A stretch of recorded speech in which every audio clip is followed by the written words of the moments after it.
inferno não pode o quê? Prevalecer. Quando que o inferno prevalece? Quando a igreja deixa de marchar. A igreja do Senhor não pode parar, você não pode parar. Algumas vezes nós temos a sensação de que as dificuldades irão nos fazer parar. A falta de saúde, a falta dos recursos, a falta de expectativa para um bom trabalho. E essas coisas, elas são muito diferentes no plano de Deus. Essas coisas não estão no nosso controle, podem ter certeza disso. E a palavra de Deus nos diz que todas as coisas cooperam para o bem daqueles que amam a Deus. Mas nós precisamos entender isso de forma espiritual. Nós não podemos achar espiritualmente que isso vai vir ao nosso encontro se nós não estivermos de alguma forma relacionado com esse Deus. Essa é a natureza de Deus entre nós. Um Deus que, sendo perfeito, santo, um Deus cheio de glória, permite eu e você, que somos pequenininhos, falhos, a termos essa relação com Ele. Feche os seus olhos. Vamos pedir ao Senhor para continuar falando aos nossos corações. E eu peço os introdutores para fechar a porta, para que o som que está lá do lado de fora não venha nos perturbar nesse momento. Pai querido, nós te louvamos, engrandecemos o teu nome e sabemos o quanto o Senhor é bom. Nós já experimentamos isso essa noite. Experimentamos, bondoso Deus, através dessa experiência tão gostosa de conhecer, de saber detalhes a respeito dos nossos filhos. E isso, Senhor Deus, é tão marcante, algo, Senhor Pai, que nos faz querer mais. E eu lhe peço, Senhor Deus, que esta noite, assim como o que nós recebemos dos nossos filhos nos faz querer mais, nós também queremos mais do Senhor neste lugar. Desejamos, Senhor Deus, que a Tua graça chegue naqueles lugares mais profundos, dos quais precisamos da Tua ajuda, dos quais confiamos no Teu amor. Esperamos com alegria e com paciência a salvação para os nossos problemas, em nome de Jesus. Amém. Abra, por favor, no livro de Lucas, capítulo 2, versos 41 até o verso 52. Lucas 2, 41 a 52, fala de uma família bem legal. O nome dessa família é José, Maria e Jesus. E nós vamos ver as características de um pai ideal. Eu gostaria, mais uma vez, de lembrar, nós fizemos uma série de mensagens para o mês de agosto, falando sobre o pai que eu quero. O pai que eu desejo. E aqui nós vamos tirar nessa história, uma bela história, de uma família que, a princípio, naquele momento, deixou-nos muito claro a importância do pai. Lucas capítulo 2, versos 41 a 52, Jesus no templo. Todos os anos os pais de Jesus iam a Jerusalém para a festa da Páscoa. Quando ele atingiu os 12 anos, foram a Jerusalém, segundo o costume da festa. Terminados os dias da festa, ao regressarem, o menino Jesus ficou em Jerusalém, sem que os pais dele o soubessem. Pensando, porém, que ele estava entre os companheiros de viagem, andaram um dia inteiro e então começaram a procurá-lo, entre os parentes e os conhecidos.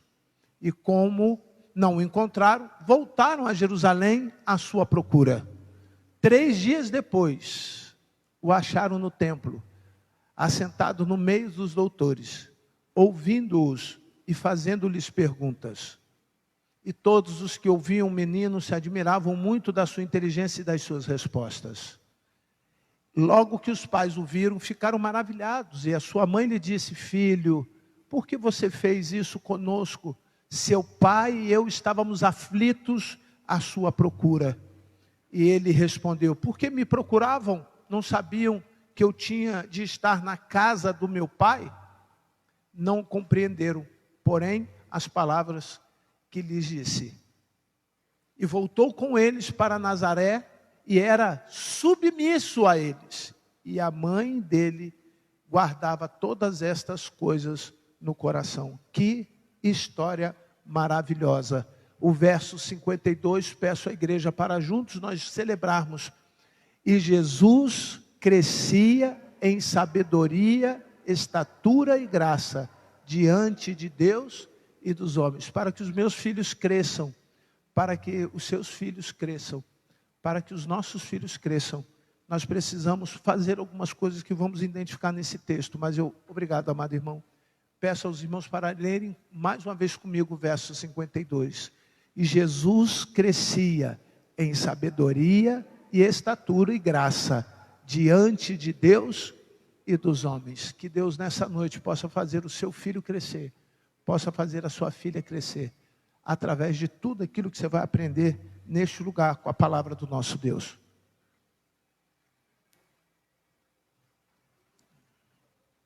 Não quero me delongar, mas quero fazer aqui de alguma forma uma breve reflexão. O que estava acontecendo? Jesus nasce, e assim que ele nasceu, o anjo chega a José e a Maria e diz assim: olha, pega o neném e foge para o Egito. Ou seja, pega essa criança e tire ela da cultura dela, tire ela da terra dela, tire ela da parentela dela. Tire essa criança porque eles vão achá-la e vão matá-la fora do templo. Os pais entenderam isso. A Bíblia conta que José e Maria pegaram Jesus e fugiram para o Egito.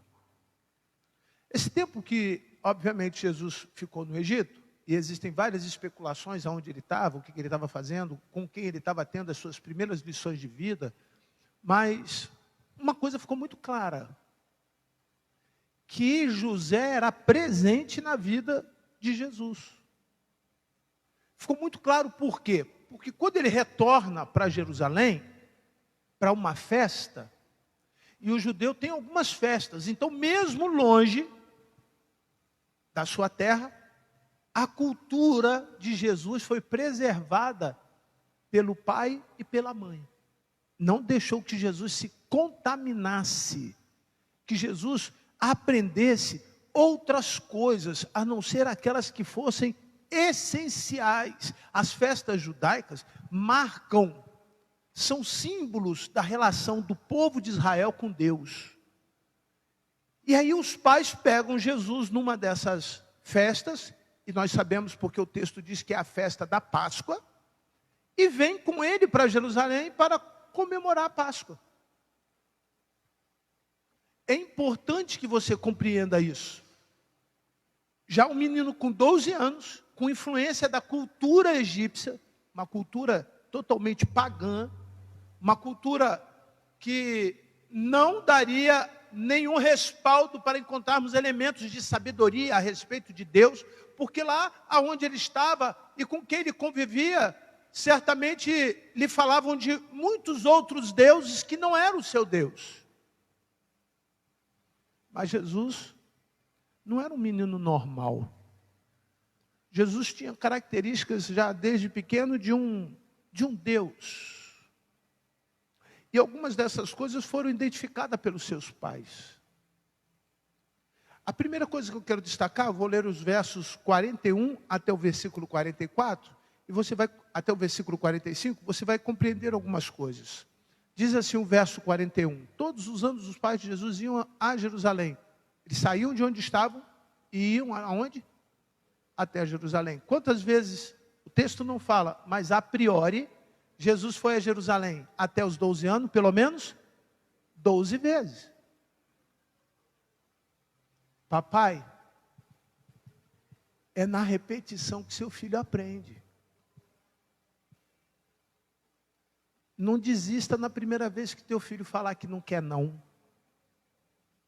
É na primeira vez, na segunda vez, é quando ele passou a noite acordado e que não queria vir para a escola bíblica dominical, é na quarta vez, é na quinta vez, até ele começar a fazer o quê? Sozinho. O pai que eu quero é um pai que não me desista de fazer com que eu não me contamine com as coisas deste mundo. É uma vez, vamos orar juntos? É 2 vezes, 3 vezes, 4 vezes, até ele fazer sozinho. Aqui o texto deixou claro que os pais de Jesus iam àquela festa todos os anos. Mas ainda tem mais um detalhe, verso 42. Quando ele atingiu 12 anos, foram a Jerusalém segundo o quê? Costume da festa. Não são os costumes do mundo que devem nortear a festa da tua casa. Vou repetir, não são os costumes dessa terra que devem ser o motivo das festas da nossa casa. Isso era a responsabilidade dos pais. Algumas vezes nós queremos fazer festas por coisas que não deveríamos celebrar. E mais, nós colocamos coisas nessas festas que não têm nenhuma relação com Deus. Não quero aqui traçar nenhuma linha ortodoxa ou até mesmo tradicional a ponto de dizer, olha, isso aqui que você vê no aniversário de 1 ano do seu filho não tem nenhuma relação com Deus. Porque Deus vai te dar sabedoria para entender o que é de Deus e o que não é de Deus. Mas se você fizer no 1º ano dele a festa da bruxa, no 2º ano a festa da bruxa, no 3º ano a festa da bruxa, quando ele chegar nos 12 anos, ele vai querer qual festa? A da bruxa. Por que não fazemos então no 1º ano a festa da Páscoa, que significa passagem, libertação? Por que não fazemos no 2º ano a festa da Páscoa, porque significa passagem, crescimento, libertação? Compreenderam? Algumas vezes nós temos a dificuldade de entender que nós é que somos responsáveis por aquilo que os nossos filhos adotam como costume. Eu não me recordo nunca ter feito uma festa de Halloween para os meus filhos. Nunca. E tenho dificuldade de entender como que as pessoas usam determinados costumes como sendo verdades na sua casa. Há pouco tempo atrás, saiu um filme onde tem um personagem, na verdade são 2 personagens. E esses personagens fizeram parte da infância dos meus filhos. Eu nunca fiz uma festa da Barbie para a Sofia. Não me lembro. Não me lembro nunca ter feito algo semelhante. Eu não me lembro nunca ter feito uma festa do Teletubbies. São os 5 bonequinhos bem esquisitos. Eu não me recordo. Por mais que tivesse painel, por mais que tivesse bola, por mais que tivesse bolo, por mais que tivesse tudo isso e coisas de criança, porque são coisas de criança, nenhuma delas estava no meu coração que deveria ser associada a alguma coisa que não estivesse relacionada à minha fé. É muito comum as pessoas quererem festejar com coisas que não são de Deus. E olha que eu estou falando apenas de um painel. Tem gente que bota bebida, tem gente que bota comida, tem gente que bota coisas que não agradam a Deus. Essa é a natureza de um pai que tem consciência da sua relação com Deus. Que não permite que seus filhos se misturem, mesmo estando no mundo.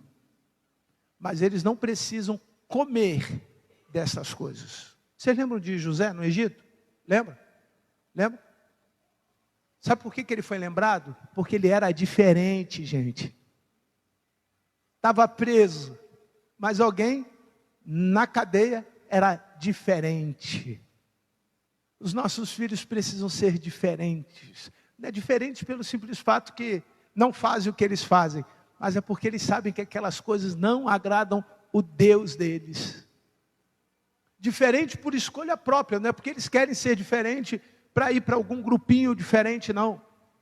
Mas diferente porque o coração deles são diferentes. Eu ainda enxergo nos próximos versículos, quero que você acompanhe comigo, verso 43. Terminados os dias da festa, ao regressar, o menino ficou aonde? Ficou em Jerusalém, sem que os pais dele o soubessem. Jesus sabia que o que ele estava fazendo ia trazer aos seus pais uma experiência sem medida. O verso 44 vai dizer isso. No primeiro dia, porém, aqueles que estavam entre os companheiros de viagem andaram um dia inteiro. Imagine, irmãos. Imagine. Eu já tive a experiência de perder o Lucas quando era pequenininho. E é terrível. Não queiram perder o seu filho com 3 anos de idade. É algo assim assustador. Mas logo a gente achou. Nós estávamos na praia e ele brincando. Obviamente, o ponto focal de uma criança, por se mexer muito, acaba não ficando fácil de se identificar. Nós estávamos num lugar e ele estava lá do outro lado da praia. E ficou um bom tempo assim. Quando nós o achamos, ele estava comendo frango, comendo farofa, arroz e aquele negócio que bota em churrasco, como é? Picadinho com vinagrete.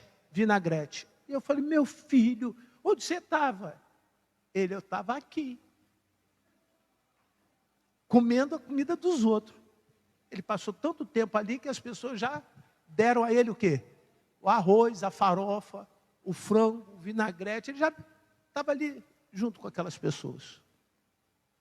Eu imagino, querido, que um dia inteiro teria surtado. Imagine 3 dias. O texto diz que Jesus foi procurado e só foi achado depois de quantos dias? 3 dias. Isso tem uma similaridade com a sua morte. E eu vou te explicar por quê. A sensação que dá é tão grande quando você está perdido, que quando você acha, você sente o quê? Alegria. Deus é assim com você. Muitos de nós, fazendo aqui a analogia de Deus sendo o Pai, estamos ainda perdidos. Alguns perdidos dentro da casa, outros perdidos longe da casa, como diz lá no livro de Lucas, no capítulo 15, a parábola do filho pródigo. Mas quando o Pai nos acha, tem o quê? Festa. Não é castigo. Tem festa. E naquele momento, já estava preparado no coração de José e de Maria a festa. Eles acharam seu filho. Eu quero um pai mesmo quando eu me perco, faça a festa. Eu preciso desse pai.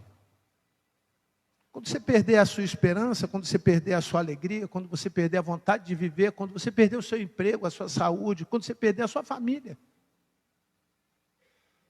você tem um pai que está disposto a fazer festa com você.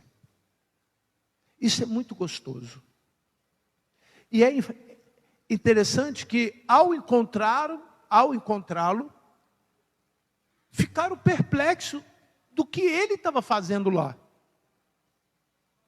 Mas lembra que esses primeiros versículos nos dá a entender que Jesus tinha um pai que era consciente das suas responsabilidades, era presente, tinha tempo de qualidade com Jesus, porque não permitia que Jesus se contaminasse com as culturas onde ele estava.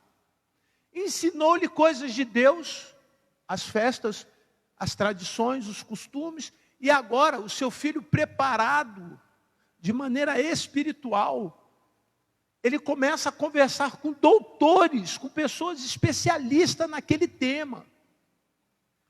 Pessoas que estavam ali um tempo muito maior do que ele de vida. Certamente, Zacarias já tinha 3 ou 4 vezes mais a idade de Jesus. E os sacerdotes que estavam ali, os doutores, começaram a observar coisas particulares em Jesus. Eu quero um pai que me faça potencializar as minhas coisas particulares.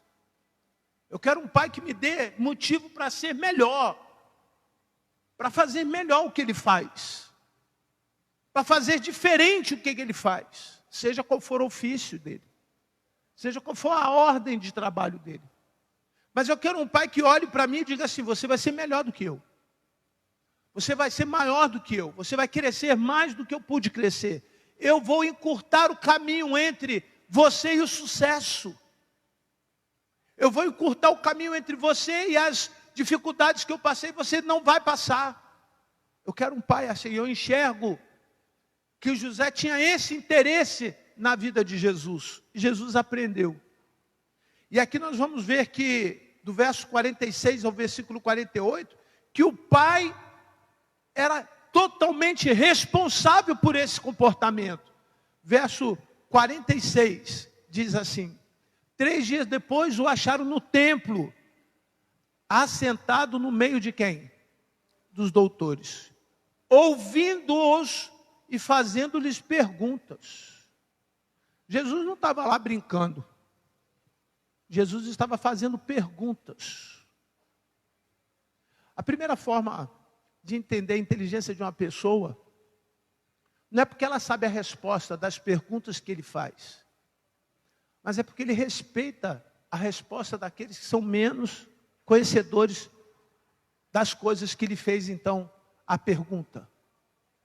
Como o judaísmo é cercado de cultura, a cultura grega, os sofistas e tantos outros que estavam ali envolvendo a cultura do tempo de Jesus, Jesus deveria fazer assim, algo dessa natureza.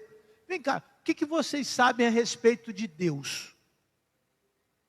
E eles começaram a falar a respeito de Deus. E Jesus, com todo o amor, porque sendo Jesus Deus, revelou a eles que Ele era Deus. Só que eles não creram. Ele mostrou de maneira clara quem era o Pai. Eu e o Pai somos uma só pessoa. E eles não acreditaram. Ele disse qual era o caminho para aquelas pessoas que estavam perdidas ali chegarem até Deus. Eu vou abrir um parênteses aqui para lembrar um fato histórico. Essas mesmas pessoas que tiveram com Jesus aos 12 anos, escolheram um ladrão chamado Barrabás para levar Jesus para a cruz.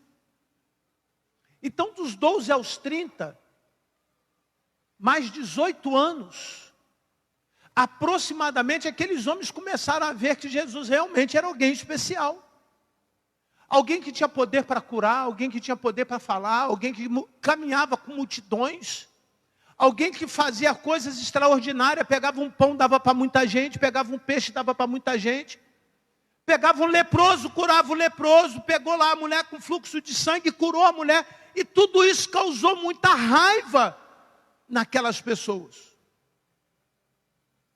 Algo a ponto deles ficarem preocupados e quererem matar Jesus fora da hora. Todas as vezes esses homens que estavam com Jesus agora procuravam Jesus para matá-lo. Mas, por conta do pai dele, ele sabia que muitas daquelas coisas não era a hora.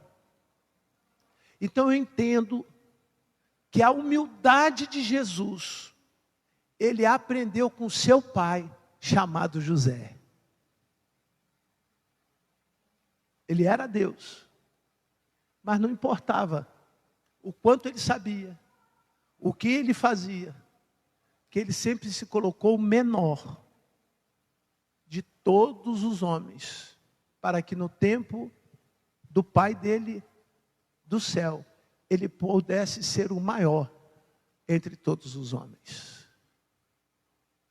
O pai que eu quero é um pai que me ensina a ser o menor, e que me faz compreender que no tempo do Pai Celestial, o Pai do céu, o Senhor Deus me fará ser grande, porque o modelo de grandeza que eu quero para a minha vida vem dele, e é por ele, e é para ele toda a honra e toda a glória que é dada aqui na terra e no céu.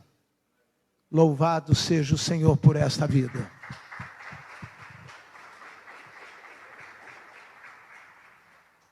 Por último, queridos, verso 49,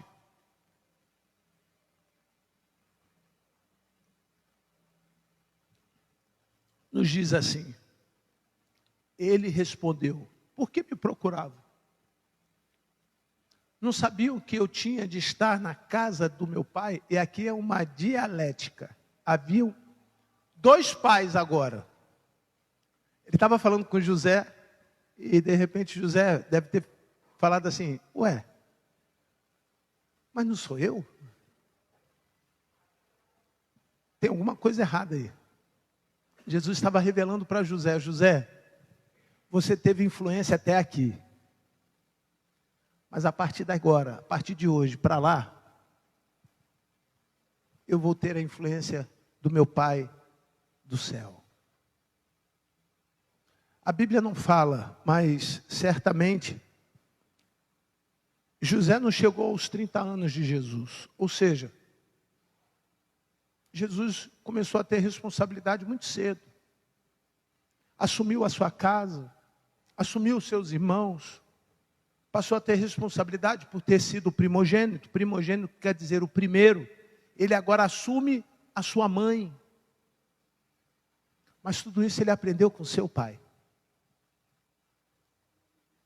As responsabilidades dos nossos filhos, eles só receberão e aprenderão com os nossos pais. Não é uma cartilha. Não existe escola de filho.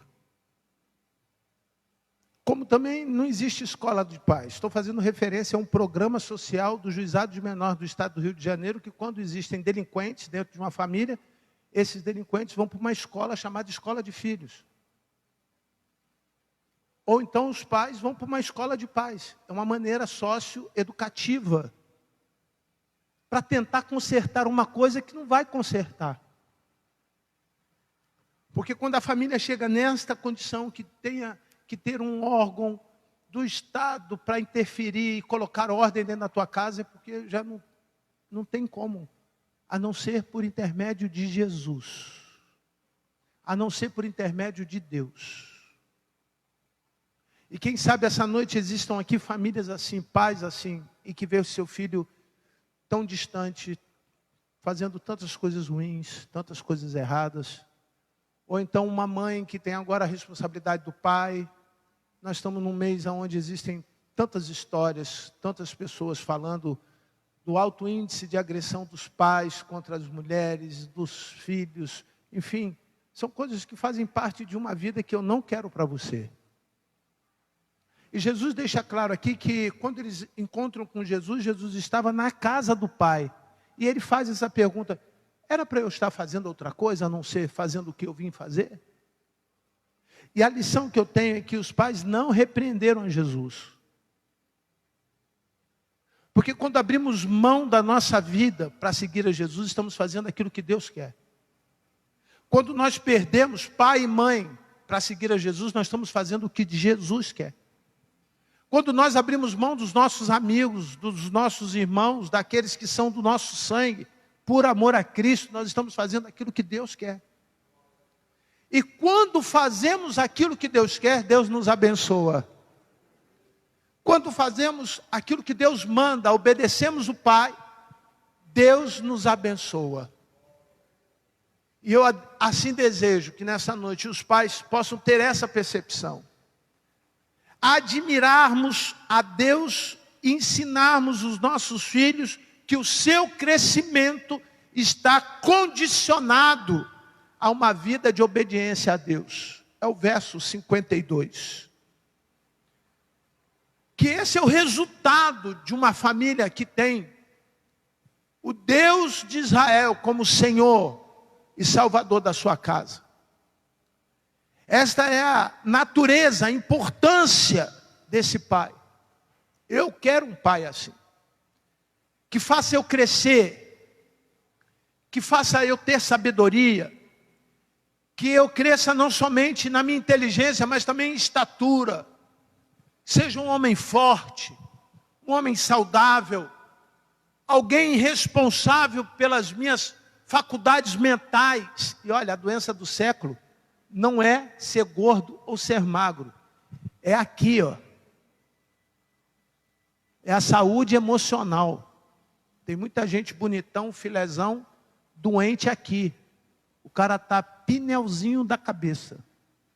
dependente de psicotrópicos, dependente de uma porção de outras coisas. Ele está doente aqui, ó. É bonito aqui e é bonito aqui, mas está ruim aqui, ó. Você já viu que as academias estão cheias? Lembra? Ele sai da academia e ele pira. Se alguém buzina, eu já vi essa semana isso. O cara bonitão, fortão, marombento. Falei, vai dar ruim.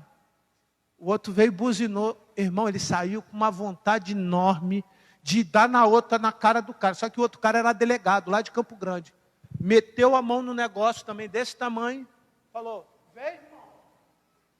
Aí ele falou, não. Eu ri pra caramba. Lá na estrada do pau-ferro. Pode ser forte. O cara doente aqui, gente. Sem a menor necessidade. Esse dia eu acordei, alguém falou assim, pastor, um ônibus arrastou um carro aí na porta da igreja. Aí vocês imaginam, todo dia tem coisas que a gente entende que as pessoas estão saudáveis por fora, mas estão doentes aonde? Aqui, ó. Eu quero um pai que me faça ser saudável por fora, bonito, mas também saudável aonde? Por dentro, cheio da graça e do Espírito Santo de Deus, para glorificar com esse corpo que Deus te deu, o nome do Senhor Jesus. Louve ao Senhor, porque Ele é digno do seu louvor. Essa deve ser a sua vitamina. De manhã não é whey protein, é Espírito Santo. Saia com uma dose de Deus. Saia com uma dose de alegria no coração. Saia com uma dose de satisfação de dizer para qualquer pessoa, eu e a minha casa servimos ao Senhor. Saia com uma dose de ânimo dobrado, como disse o Senhor Deus a Josué. Ó Josué, acorda, varão. O que vem ainda é muito maior e mais difícil do que você imagina. Josué queria desistir logo no primeiro capítulo 1, versículo 8. O que Deus fala para Josué? Tem de bom ânimo. Não desanima não. Desanima não, porque o que você está fazendo é de Deus. E Deus vai te dar ânimo, vontade, alegria, força, capacidade, crescimento, e tudo isso para a glória de Deus. Tudo para a glória de Deus. Tudo para a glória de Deus. Era esse o Jesus que eles acharam no templo. Jesus olhava para a vida deles e falava assim, vocês estão perdidos, gente. Roupas bonitas, os sacerdotes se vestiam com linho, bonito. Ficava arrumado, irmão. Mas por dentro eles eram feios, doentes, sepulcros caiados. Que o Espírito Santo nessa noite faça você compreender. Que culto maravilhoso. Obrigado, Senhor. Que culto gostoso. Nós te louvamos, Senhor. Porque o Senhor continua o mesmo. E aqueles que estão no Egito, aqueles que estão passando por deserto, Senhor, traga-os de volta para a tua casa, Senhor. Faça-os experimentar a Páscoa, aleluia, o Cordeiro, o sangue que foi derramado. Faça-os, Senhor Deus, experimentarem a vida. Nós glorificamos o teu nome, porque o Senhor é o Deus da vida. O Senhor é o Deus de tudo, Senhor. É o Senhor que faz ter motivo à festa. E se hoje nós celebramos, é porque o Senhor é a nossa festa. Em nome de Jesus. Em nome de Jesus. Modifique o estado emocional daqueles que não se encontram bem com o Senhor. Em nome de Jesus. Repreenda, Senhor Deus, aquilo que não está na ordem espiritual, no controle deles. Afaste deles estas coisas. E faça-os perceber que o Senhor tem algo maior. Que a tua graça é muito maior. Que o teu amor é muito maior. Não nos deixe desanimar por nada, Senhor. Mas dê a eles, Senhor Deus, a vitória em nome de Jesus. Que a graça, a paz, o amor de Deus o Pai, a comunhão e a consolação do teu Santo Espírito se façam presente neste lugar hoje para todos sempre. Amém. Vamos ficar de pé. E você que está feliz, diga amém. Você que está feliz, glorifique ao Senhor com as suas palmas. Diga obrigado, Jesus. Obrigado, Senhor. Obrigado, Jesus. O Senhor sabe pelo que eu tenho agradecido ao Senhor.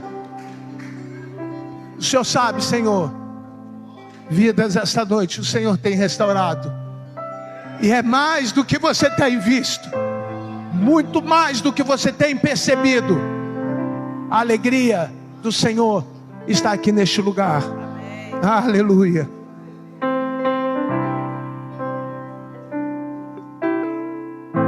A porta da casa mais simples, obrigado, que Senhor. O anjo da morte não entra. A estrada que corre pro mar, o vento que abre o caminho é você. Aleluia. É você. Irmão, irmã, se você tem sentido Deus agir e quer mais de Deus, que aponta o destino é a mesma que cobre o passado. Essa é a hora de receber, meu irmão. O pão que sacia a fome. Essa é a hora de receber. A rocha que mata minha sede é você. É você, Senhor. É você.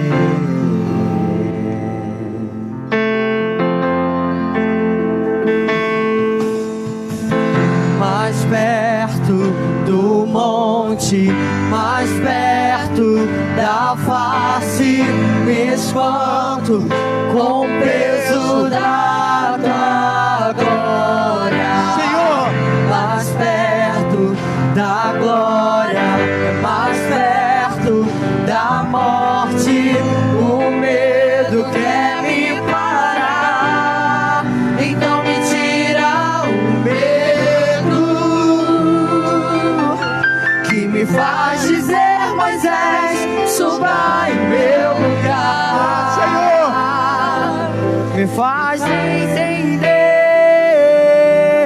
que a tempestade é você, chuva forte é você, o vento forte é você, e o que me faz tremer as pernas, a porta aberta é você. ó Senhor, Mas o Senhor é importante nesse lugar, Senhor. É tudo sobre você. Mais perto do monte, mais perto da face, me escondo com o peso da tua glória. Mais perto da glória, mais perto da morte, o medo quer me parar. Não vai parar, Senhor. Me tira o medo e me faz dizer: Moisés, suba em meu lugar. Me faz entender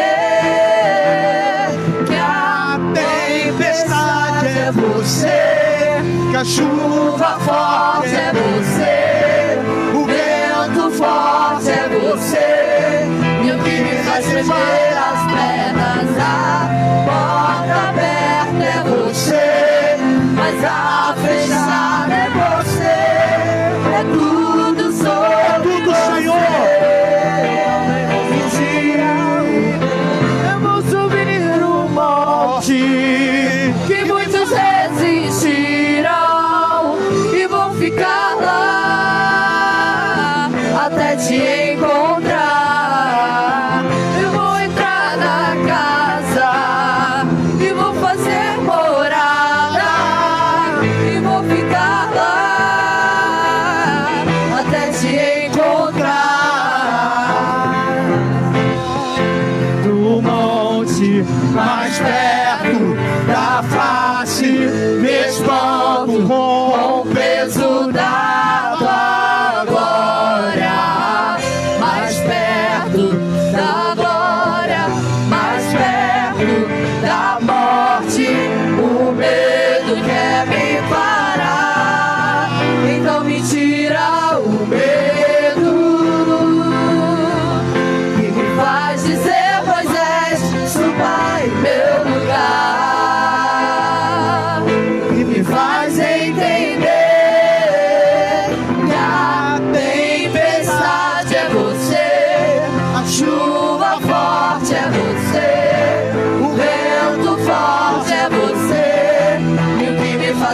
tremer as pernas. A porta aberta é você, mas a fechada é você.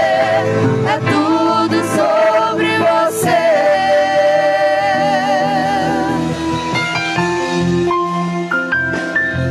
Tudo é o Senhor e tudo é para a tua glória, Senhor. Nesse momento, tudo para a tua glória, em nome de Jesus. Em nome de Jesus.